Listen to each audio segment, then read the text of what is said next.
En as jy wil weet hoe jy actually geld kan begin maak sonder om geld te hê, luister tot die einde toe.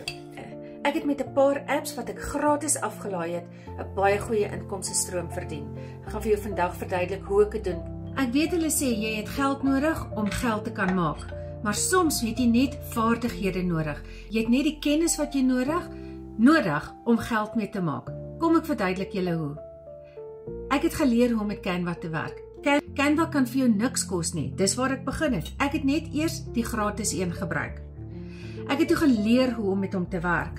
Nou kan ek mense geld vra om vir hulle te wys hoe om Canva te gebruik. En dis presies wat ek vandag gaan doen. Maar ek doen vandag sinne gratis. Maar gestel ek het dit nie vandag gratis gedoen nie. Gestel ek het vir my kliënte gesê, kom ons werk vandag aan jou vision board vir 2026, sodat jy kan gereed wees vir wat jy wil bereik. En ek het hulle R200 gevra. Gestel 10 van hulle daag op vandag. Ek gaan 'n uur lank tyd spandeer saam met hulle om iets eenvoudigs te wys. Ek kan R2000 daaruit maak.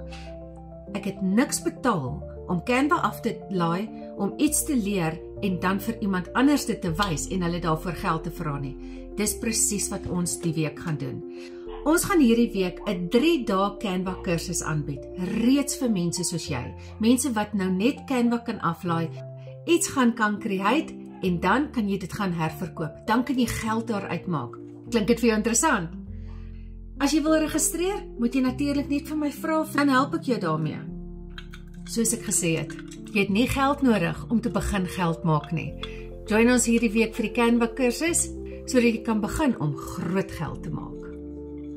O ja, so by the way, as jy die link wil hê, sê net vir my Canva in die comments.